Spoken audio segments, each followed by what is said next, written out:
Good evening, viewers. Welcome to channel Yemaswati News. I'm Lila Shonga with your headlines. Umutwa Eswatini Defense Force notifies all Yemaswati who are willing to be part of the recruitment process under the Umutwa Eswatini Defense Force to stay ready on dates to be announced at their various Tingunta centers.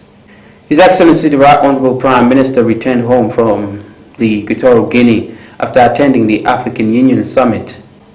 The Deputy Prime Minister, Senator Temba Masugu, stated that violence deprives children their right to grow up in a right environment, stating that as a ministry under the Deputy Prime Minister's office, they will look closely to family issues as it is. Umutwa Eswatini Defense Force notifies all the Yemaswati.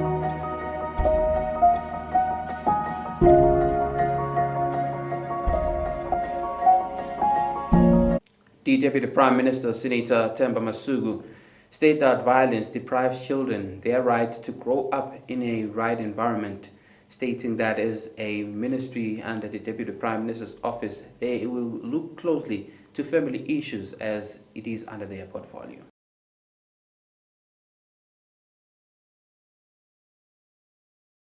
His Excellency the Right Honorable Prime Minister returned home from the Equatorial Guinea after attending the African Union Summit. The Prime Minister arrived through the Yemaswati III International Airport.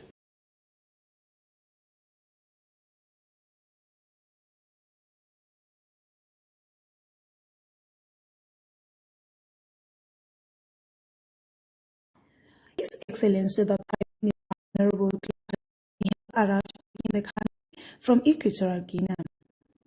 His Excellency was attending a meeting, the Humanitarian Summit, and pledging tourism and constitutional changes of the government in Africa. The meeting was focusing on the declaration and on Humanitarian Summit on the pledging and constitutional changes of the government, consolidated actions to strengthen constitutionalism and democracy.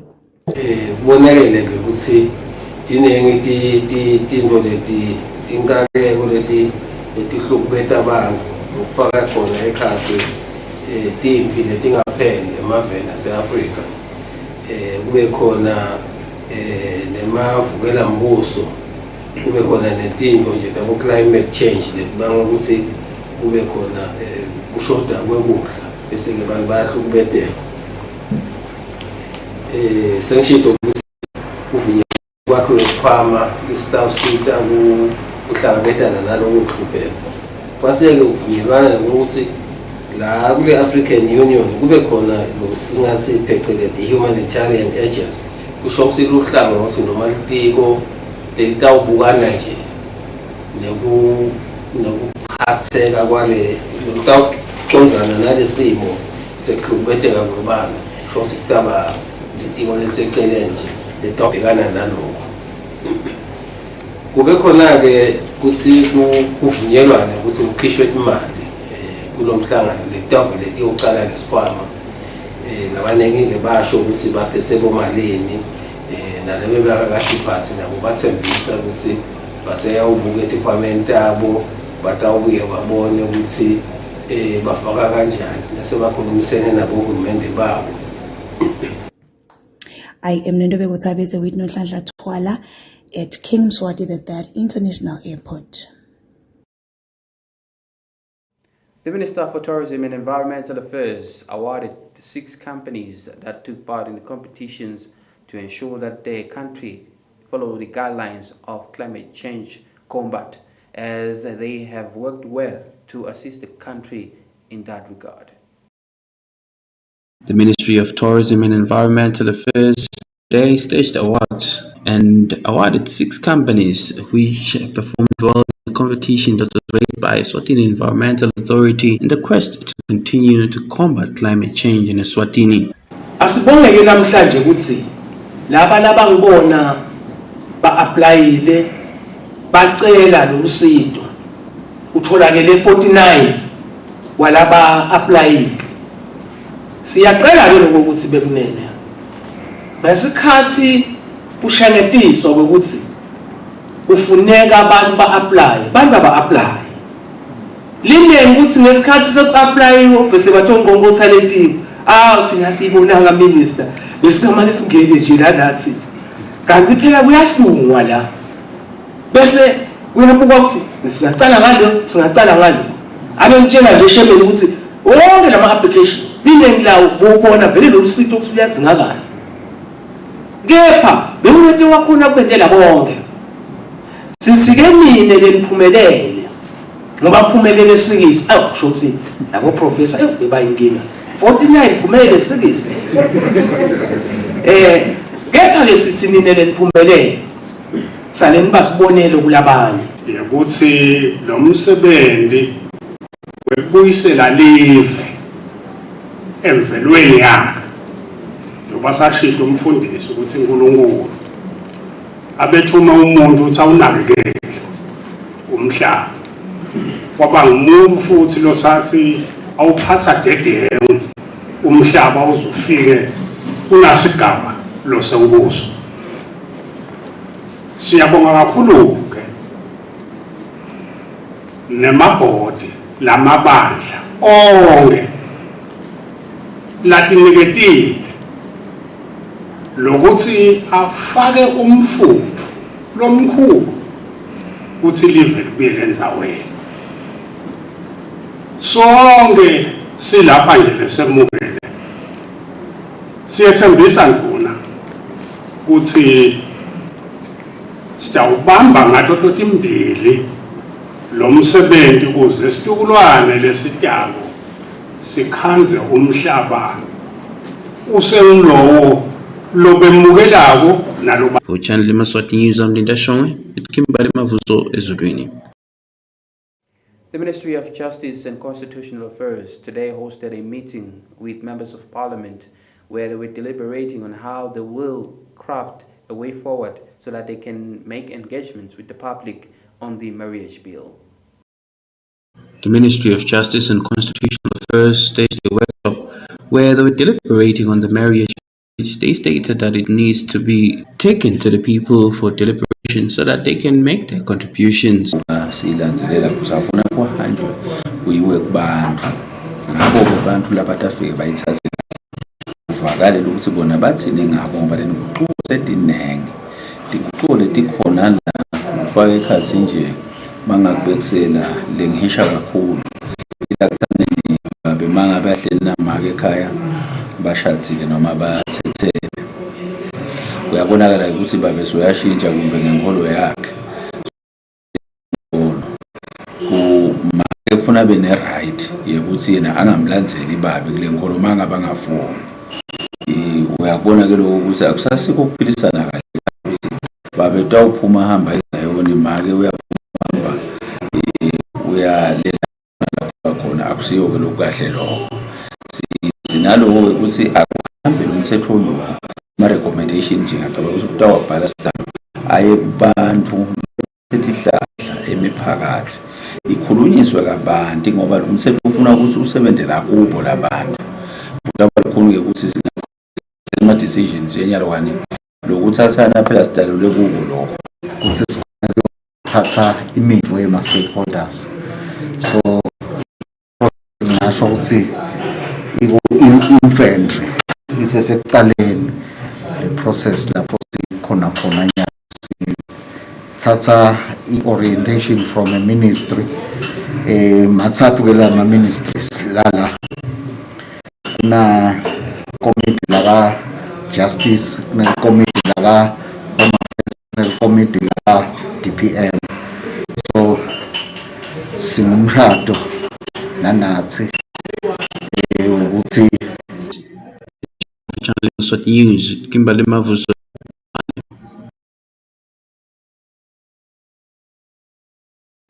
Umutra Eswatini Defense Force notifies all Yemaswati who are willing to be part of the recruitment process under the Umutra Eswatini Defense Force to stay ready on dates to be announced at their various Tingunta centers.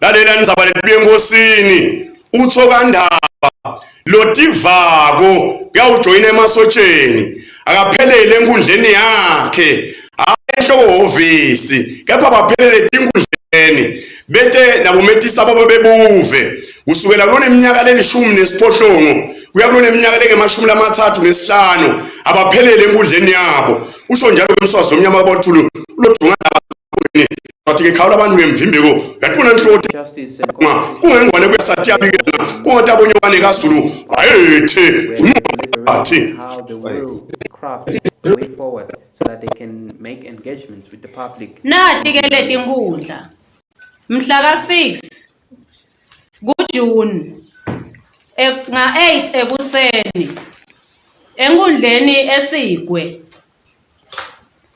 nga-2 emini eNgudzeni mhla ka-7 nga-8 ekuseni eMathanjeni North nga-2 emini eLugongolweni mhla ka-8 nga-8 ekuseni eMaseyisini nga-2 emini kuGege mhla ka-9 nga-8 ekuseni eMhlangatane nga-2 emini eMayiwane mhla ka-10 nga-8 ekuseni eMadlangempisi nga-2 emini eMkhiweni mhla ka-13 nga-8 ekuseni eShiselweni 1 nga-2 emini kaZombotse mhla ka-14 nga-8 ekuseni eSipiki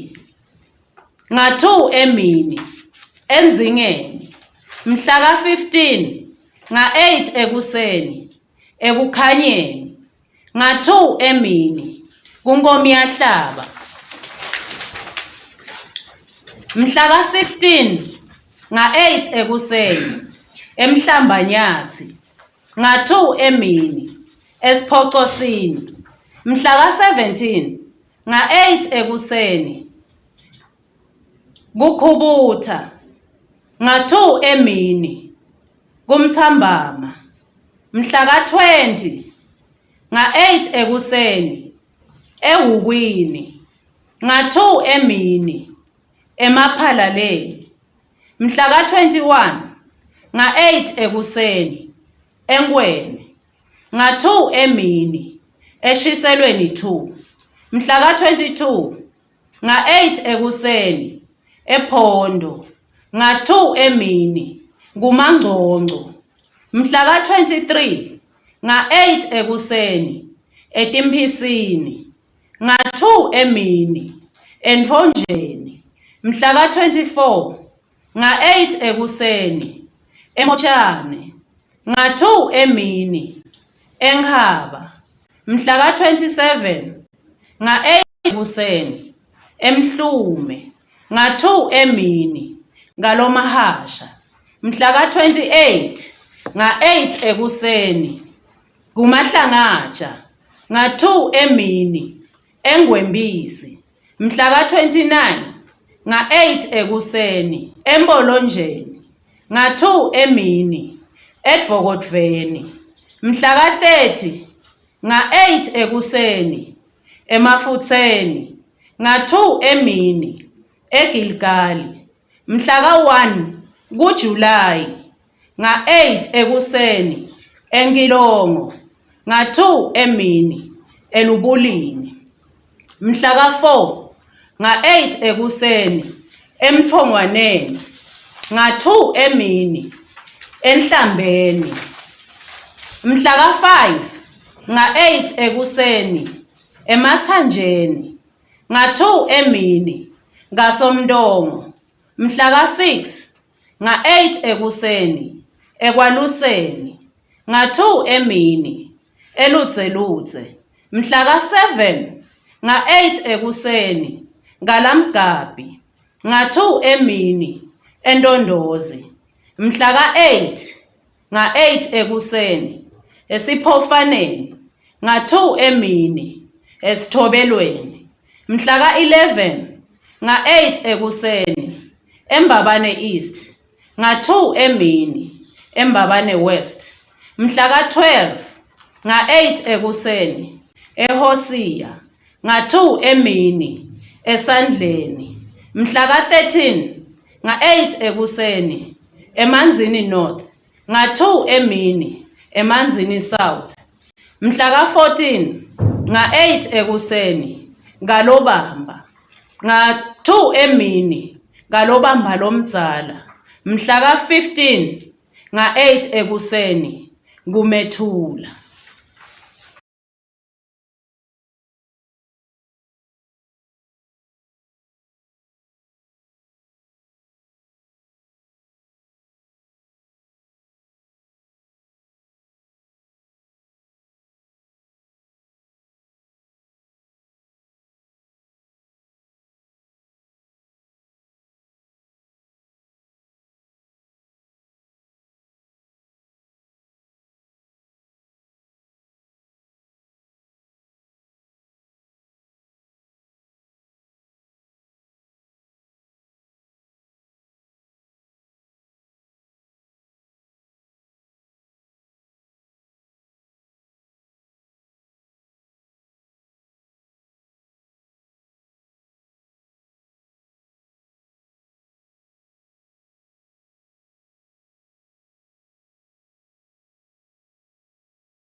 The Deputy Prime Minister, Senator Themba Masuku, stated that violence deprives children their right to grow up in a right environment, stating that as a ministry under the Deputy Prime Minister's office, they will look closely to family issues as it is under their portfolio. The Deputy Prime Minister Themba Masuku said violence deprives children the opportunity to grow into their imaginative and innovative dreams. He mentioned that violence creates an angry and troubled generation full of rage. The Deputy Prime Minister was speaking during the launch of the Month of the Child and ESWATINI Letter Writing Competition prize-giving event. Other organizations like UNICEF were also part of the event. As I said, I would like to congratulate the ESWATINI Communications Commission and partners and its partners for running this contest successfully even this year. And I know they will continue next year, and we're here for bigger things. They promised me they'll be here. And they're with us for the long haul. As the Deputy Prime Minister's office, we believe soliciting views from children, especially on matters which concern their lives, is very important. And as we all listened here, we can attest to that. And this year's theme for the competition addressed a very important subject, which is the climate crisis. Reporting for Yemaswati channel, I am Nhlanhla Twala with Nondobeko Tabete at Esibayeni Lodge in Matapa. The Ministry of Education stated that the issue of school fees continue to be a big issue that need close collaboration with parents, schools and head teachers. The Minister of Education, Lady Howard, has stated that the government is already paying close to 60% of high school students, which is not easy for the government to pay all students. We spoke to Ms. the Secretary of SASA. She said that it shouldn't be a threat to head teachers because it is not easy for them to teach students without school equipment. She also stated that they only send students to remind their parents about school fees because it is their easiest way to communicate with parents. Government is paying more than 50%, close to 60% of labantwana.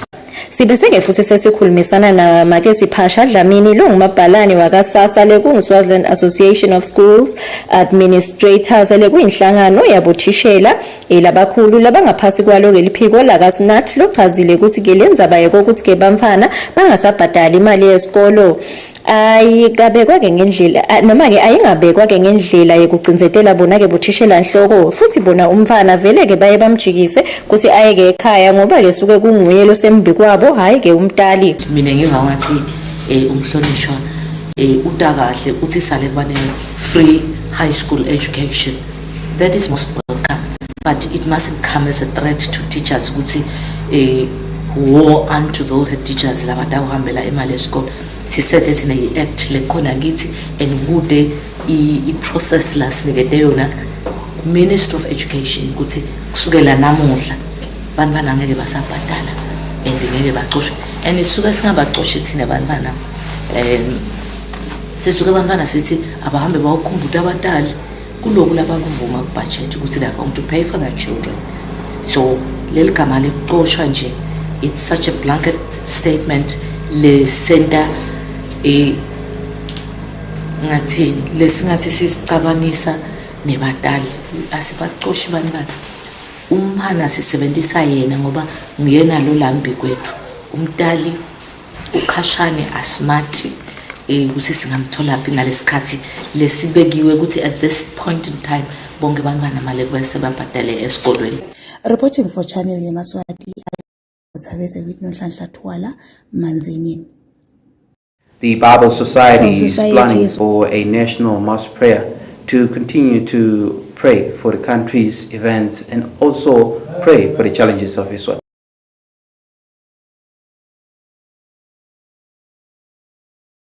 The Bible Society Eswatini has announced a national prayer which will be held at the Mavuso Sports Center on the 4th of June 2022. The Bible Society stated that they have hosted 3 pastors from outside the country. The chairperson of Bible Society, Mrs. Norm Samzebele, has encouraged Yemaswati to come and pray all together as one for the nation.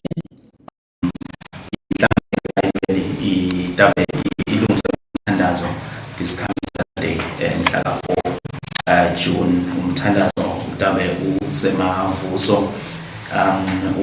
We call it a national prayer ngikuthi umthandazo la sikholelwa khona ukuthi sidlanga iBhayibheli sive sonke baza abantu bonke nabo bonke labakholelwa la kule iBhayibheli noma labasebenzisa iBhayibheli singahlangana kanye sitothandaza sithandaza ke as Bible Society phinze sima Christu kangwane esikhathini lesi ngathi silikhuni for us in the country nasemhlabeni wonke but sesithi ke thine we believe in God, we believe la eBhayibhelini and siyathi ukuthi lusito lwethu vele luvela kuNkulunkulu lodala izulu nemhlaba so ke sitothandaza and seeking the counsel of God ikakhulukazi kuto tonke nje we believe God has a way, has a direction. Normally, ngikuthiwe ngesizathu lapho kufake shone lenye khona tibonsa tonke kanye kanye. Sithi ke sesibuthaneni sihlangane njengemaswati. The prayer starts at 10 a.m. till 2 p.m. on Saturday, the 4th of June 2022. Reporting for Channel Yemaswati, I am Nando Begosabeze with Nonhlanhla Twala at Mahlanya. Recapping our top stories to ending this news.